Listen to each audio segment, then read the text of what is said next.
तुमच्याकडे रागिणीचा लहानपणीचा फोटो आहे? बघते.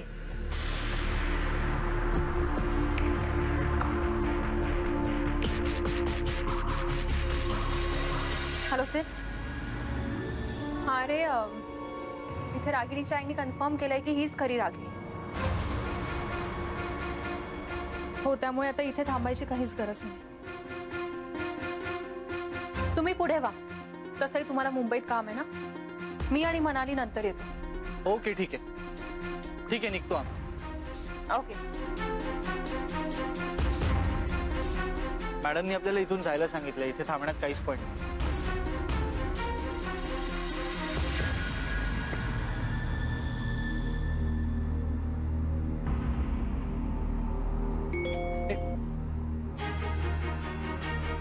मनालीचा मेसेज.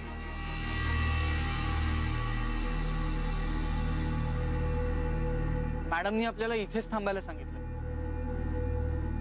आणि वत्सलाताईंबद्दल चौकशी सुद्धा करायला सांगितली. तिला दुसरी मुलगी नव्हती ना हे सुद्धा गावात आपल्याला कन्फर्म करायचं. आणि रागिणी आणि वत्सलाताईंवरती आपल्याला नजर ठेवायची. मॅडमची सुद्धा कमाल आहे ना. म्हणजे त्या लोकांना असं वाटेल की आपण इथून गेलो पण आपण असणार इथेच. रागिणीला ती बाई पनवेलमध्ये अचानक भेटली आणि नंतर गायब झाली. म्हणून बहुतेक मॅडम हे सगळं करायला सांगतात.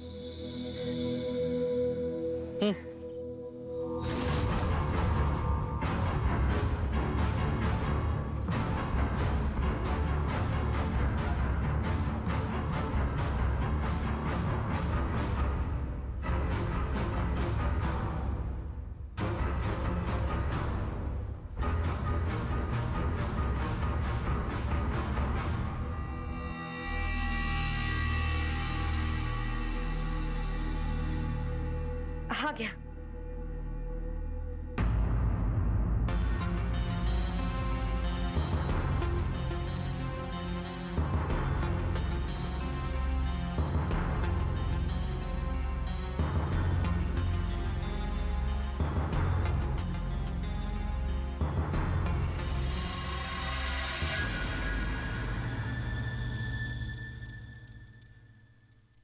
रागिणीला जुळी बहीण नाहीये. पण मग साप चावून गेली ती कोण? अपवाद म्हणून असं घडू शकतं का की काहीच नातं नसताना दोन व्यक्ती अगदी सारख्या दिसतात? नाही गाई, मला असं नाही वाटत. आणि मुळात 100% तंतोतंत तशीच्या तशी दिसणारी व्यक्ती ना मी तरी आजपर्यंत पाहिलेली आहे. म्हणजे हे सिनेमात घडू शकतं. पण मला वाटतं ही रागिणी खोटी. आणि पनवेलला जी बाई भेटली ती कदाचित हिची साथीदार असेल पण वत्सलाबाई कशासाठी खोटं बोलतील? कदाचित त्या रागिणीला सामील असतील किंवा मग ही खोटी रागिणीच त्यांना फसवत असेल. मला तर ना काय करू तेच कळत नाही.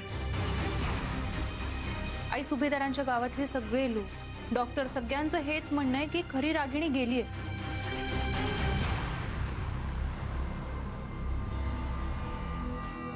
पण मग ही रागिणी बनावट आहे.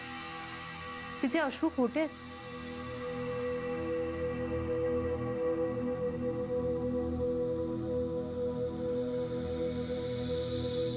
काय करू ग मी? अगं काय करू म्हणजे? ही केस सोडवायचीस तू. अगं सोडवायची पण कुणासाठी? ते जयसिंगरावांना याच्यात अजिबात इंटरेस्ट नाही. आणि तसं पाहायला गेलं तर संशय रागिणीवरही जातो.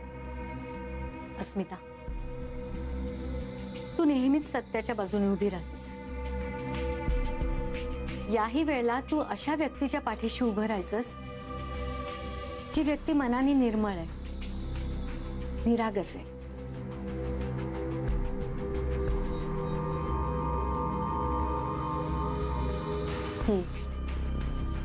तू भूमीसाठी ही केस घ्यायचीस, सोडवायचीस.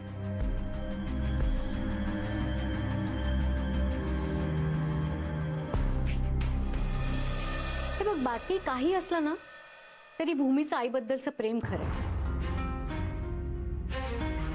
रागिणी जर खोटी असेल तर तू तिला पोलिसात दे. पण ती जर खरी असेल तर रागिणीला तिचा हक्क आणि भूमी परत मिळवून दे.